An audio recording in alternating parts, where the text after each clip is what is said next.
മൊനമ്പം നിവാസികളും ഞങ്ങളെ ഇതുവരെ സപ്പോർട്ട് ചെയ്യുന്ന ആളുകളും പറയുന്നത് ഇതൊരു നിയമപ്രശ്നമാണെന്നാണ്.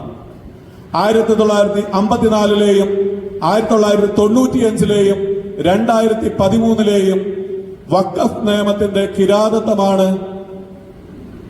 ജനിച്ചു വളർന്ന ഭൂമി അന്യാധീനപ്പെടുന്നത് ഞങ്ങൾ പോലും അറിയാതെ, അല്ലെങ്കിൽ ഇന്ത്യയിൽ അങ്ങനെ ഒരു നിയമമുണ്ടെന്ന് നമ്മൾക്ക് മനസ്സിലാകുന്നത്. അതിന് നമ്മൾക്ക് നോട്ടീസ് വേണ്ട. ആ ഒരു പ്രശ്നം വന്നു കഴിഞ്ഞാൽ ഇന്ത്യയിൽ സുപ്രീം കോടതിക്ക് പോലും അതീതമായിട്ടുള്ള ഒരു ട്രൈബ്യൂണലിലാണ് ഇത് വിധിക്കപ്പെടുക. ആ ട്രൈബ്യൂണലിന്റെ വിധിക്കെതിരെ സുപ്രീം കോടതിയിൽ പോയാൽ പോലും ഒരു ശാശ്വതമായ പരിഹാരത്തിന് നമ്മൾക്ക് അർഹതയില്ല എന്നുള്ള പ്രശ്നത്തിൽ നിന്നുമാണ് വഖഫിന്റെ പുതിയ നിയമത്തിലേക്ക് നമ്മൾ കടന്നിരിക്കുന്നത്. ഇനി ഇതൊരു വർഗീയ പ്രശ്നമാണെന്ന് പറഞ്ഞ് ഒരിക്കലും മൊനമ്പൻ ജനതയല്ലെന്നും ഇവിടെയുള്ള ആരുമല്ലെന്ന് പറഞ്ഞു. ഇതിൽ ആദ്യം വർഗീയത പറഞ്ഞത് കേരളത്തിലെ കോൺഗ്രസ് നേതൃത്വമാണ്.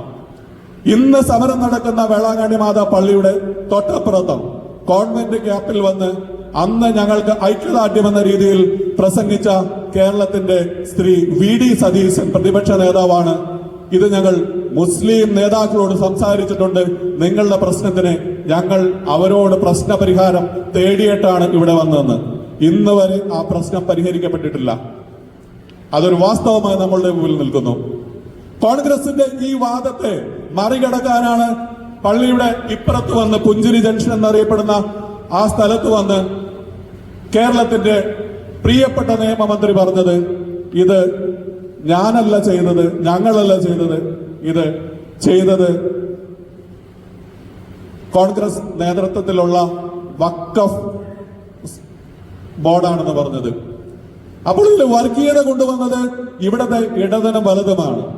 അന്നും ഇന്നും ഞങ്ങൾ വിശ്വസിക്കുന്നത് ഇതൊരു നിയമപ്രശ്നമാണ്. ആ നിയമപ്രശ്നത്തിന് പരിഹാരമാണ് ബഹുമാനപ്പെട്ട നരേന്ദ്രമോദിയുടെ കീഴിലുള്ള ഗവൺമെന്റ് നമ്മൾക്ക് വേണ്ടി നീട്ടി തന്നിരിക്കുന്നത്. സെക്ഷൻ 2 പ്രകാരം ഇവിടെ ഇരിക്കുന്ന പ്രഗത്ഭമതിയായ വ്യക്തികൾ അതിന്റെ പല പ്രസംഗങ്ങളും വീഡിയോകളും നമ്മളുടെ മുമ്പിൽ ചെയ്തിട്ടുണ്ട്.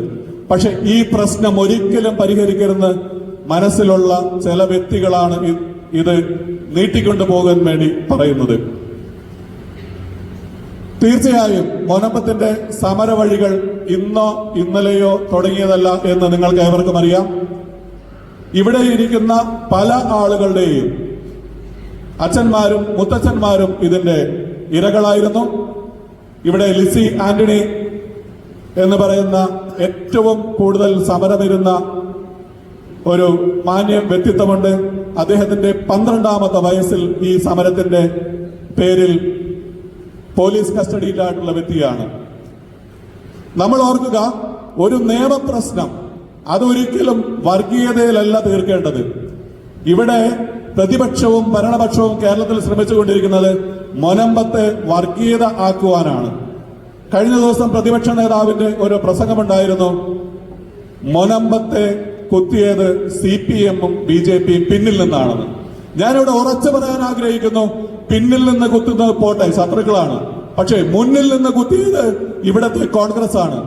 1995-ലെയും 2013-ലെയും കോൺഗ്രസ് കൊണ്ടുവന്ന നിയമമാണ്, വഖഫ് നിയമമാണ് ഇന്ന് മൊനമ്പം പോലുള്ള മറ്റു പല സ്ഥലങ്ങളും ആവർത്തിക്കപ്പെടുന്നത്. അത് ആവർത്തിക്കപ്പെടാതിരിക്കാനാണ് വഖഫ് അമെൻമെന്റ് ആക്ട് വന്നത്. ഇനി വഖഫ് അമെൻമെന്റ് ആക്ട് വന്നിട്ട് എന്താണ് സംഭവിച്ചതെന്ന് നിങ്ങൾക്കറിയാം. കഴിഞ്ഞ ദിവസങ്ങളിലെ പത്രങ്ങളിൽ വായിക്കുക, ഇന്ന് നമ്മൾ ഭരിക്കുന്ന കേരള ഗവൺമെന്റ് സുപ്രീം കോടതിയിലേക്ക് പോകുന്നു. കേസ് അവിടെ എടുക്കുമെന്ന് പോലും നമ്മൾക്കറിയില്ല. ഏറ്റവും രസകരമായ കാര്യം, 2025 വഖഫ് അമെൻമെന്റ് ആക്ട് ഭരണഘടന വിരുദ്ധമാണെന്നാണ് ഈ കൂട്ടർ വാദിക്കുന്നത്. ഇവിടെയുള്ള എന്നെക്കാൾ ഇതിനെക്കുറിച്ച് സംസാരിക്കാൻ അറിയാവുന്ന, അല്ലെങ്കിൽ നിങ്ങൾക്ക് ഓരോരുത്തർക്കും അറിയാവുന്നത്, ഞാനൊരു ഭൂമി കണ്ടാൽ അത് എന്റേതാണെന്ന് പറയുന്ന മൗഢ്യമാണോ ഇന്ത്യൻ ഭരണഘടനയ്ക്ക് അനുകൂലമായിട്ടുള്ള എന്നുള്ളൊരു ചോദ്യം നിൽക്കുന്നു.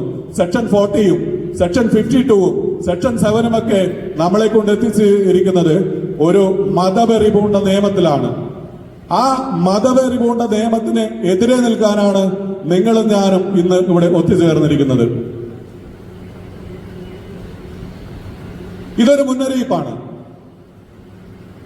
നമ്മൾ ആഗോള വാർത്തകൾ ശ്രദ്ധിക്കുമ്പോൾ ഭക്ഷണത്തിലും വസ്ത്രത്തിലും മറ്റുള്ള കാര്യങ്ങളിലും മതം കയറ്റിവിടുന്ന ഒരു പ്രത്യേക വിഭാഗത്തിന്റെ ഭൂമിയിലടക്കം മനുഷ്യന് ജന്മം കഴിഞ്ഞ് മരണം വന്നു കഴിഞ്ഞാൽ 6 അടി മണ്ണിൽ പോലും ഒരു മതത്തിന്റെ പേരിൽ ജിഹാദ് നടത്തുന്നതിനുള്ള ഒരു വേദിയായി വഖഫ് നിയമം നിന്ന് കഴിഞ്ഞപ്പോൾ ഞങ്ങൾ മുനമ്പം ജനത ഒത്തിരി ആവേശത്തോടെ ഇന്നത്തെ ഭാരത ഗവൺമെന്റിന് ശ്രീ നരേന്ദ്രമോദിക്കും അദ്ദേഹത്തിന്റെ മന്ത്രിസഭയ്ക്കും ഒത്തിരിയേറെ നന്ദി പറയുന്നു.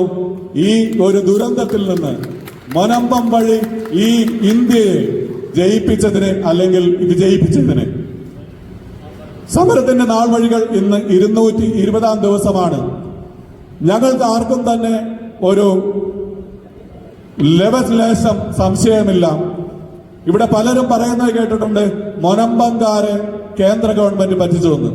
ഞങ്ങൾക്കറിയാം, കിരൺ റിജിജു എന്ന് പറയുന്ന ഇന്ത്യയുടെ ന്യൂനപക്ഷ മന്ത്രി അവിടെ വന്ന് സംസാരിച്ചത് ഞങ്ങളെ രക്ഷിക്കാനാണെന്നുള്ള കാര്യത്തിൽ യാതൊരു സംശയമില്ല. അവിടെ വന്ന് സംസാരിച്ചത് മജീഷ്യൻ മുതുകാടല്ല എന്ന് ഉറച്ചു വിശ്വസിക്കുന്ന ഒരു ജനതയുടെ ശബ്ദമാണ്. കാരണം പാർലമെന്റിൽ നിയമം പാസാക്കാനാണ് സാധിക്കുകയുള്ളൂ. അത് വ്യാഖ്യാനിക്കേണ്ടതും നടപ്പാക്കേണ്ടതും ഇന്ത്യയിലെ കോടതികളാണെന്നുള്ള പൂർണ്ണ ബോധ്യം ഞാനടക്കമുള്ള ഇവിടെയുള്ള സാധാരണക്കാരനായ ഓരോ മുനമ്പം നിവാസിക്കുമുണ്ട്. സമരം എന്ന് പറയുന്നത് ഇന്നും ഇന്നലെ തുടങ്ങിയതല്ല എന്ന് ഞാൻ പറഞ്ഞു. പക്ഷേ ഇവിടെയുള്ള ഈ പ്രശ്നം അനുഭവിക്കുന്ന നാനാജാതി മതസ്ഥരായ 610 കുടുംബങ്ങൾ ഉറച്ചു വിശ്വസിക്കുന്നു, സെക്ഷൻ 2 പുതിയ വഖഫ് ആക്ടിലെ ഞങ്ങളെ രക്ഷിക്കും. ഞങ്ങൾ മൂലം ഈ ഇന്ത്യയിലെ ഇതേ പ്രശ്നമുള്ള ആളുകളെ രക്ഷപ്പെടുത്താനാണ് ഈ നിയമം വന്നതെന്ന് ഞങ്ങൾ തീർച്ചയായും ഉറച്ചു വിശ്വസിക്കുന്നു. ഒരിക്കൽ കൂടി എന്നേക്കാൾ പ്രഗത്ഭമതികളായ ഒത്തിരിയേറെ വ്യക്തികൾക്ക് കാതോർക്കാൻ നിങ്ങൾ തയ്യാറായിരിക്കുന്ന വേണ്ടി ഈ സംഘാടകരോടും നിങ്ങളേവരും മുനമ്പം കടപ്പുറം നിവാസികളോട് ചേർന്ന് നിന്നതിന് ഹൃദയത്തിന്റെ ഭാഷയിൽ ഒരിക്കൽ കൂടി നന്ദി പറഞ്ഞുകൊണ്ട് ഞാൻ എന്റെ വാക്കുകൾ നിർത്തട്ടെ. നന്ദി.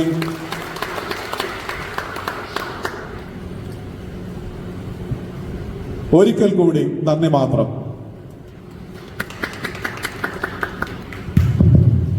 നന്ദി റോയ് കുരിശിങ്കൽ.